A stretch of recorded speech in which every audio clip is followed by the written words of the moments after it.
இன்னைக்கு என்ன நடந்திருக்கு ப்ரோமோல அப்படின்னு பார்த்தீங்கன்னா, வாட்டர்மெலன் உள்ள வந்திருக்காரு.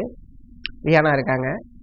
ஸோ இவரு பிரவீன் காந்தி சார் உள்ள வந்திருக்காங்க. ஸோ இவங்கெல்லாம் வந்திருக்காங்க. இப்போ என்னன்னா, இவங்கெல்லாம் என்ன மாதிரியான விமர்சனம் வைக்கிறாங்க? ஆக்சுவலாக எனக்கு தெரிஞ்சு இவங்க உள்ள வரதுல சாண்ட்ரா எகெயின் எமோஷனலாக பிரேக் டவுன் ஆகிறதுக்கான வாய்ப்புகள் ரொம்பவே அதிகமாக இருக்கும். ஏன்னா எல்லாருமே சாண்ட்ராவை ட்ராமா அப்படிங்கிறதுக்கான விஷயத்துக்குள்ள கொண்டு வருவாங்க.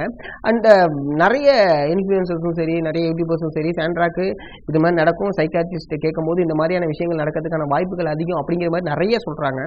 பட் எண்ட் ஆஃப் த டே இங்க என்ன நடக்குது, அவங்களுடைய எமோஷனல் எப்படி அவங்க கோ த்ரூ பண்றாங்க அப்படிங்கிறத நம்ம கொஸ்டின் பண்ண முடியுமே தவிர இதுதான் சரி அப்படின்னு நம்மள்ட்ட சொல்ல முடியாது. ஏன்னா அவங்களுடைய எமோஷன் அவங்கள பொறுத்த வரைக்கும் நம்ம பார்க்கும்போது ஓகேப்பா இந்த மூமெண்ட்ல இது ட்ராமாவா தெரிஞ்சு, இந்த மூமெண்ட்ல இது பேனிக் அட்டாக், ஓகே அதுக்கப்புறம் நடந்தாலும் பேனிக் அப்படிங்கிறத நம்ம சொல்ல முடியுமே தவிர இதுதான் சரி அப்படின்னு நம்ம சொல்லவே முடியாது. ஏன்னா ஒவ்வொருத்தவங்களோட எமோஷன் அவங்கள பொறுத்தது.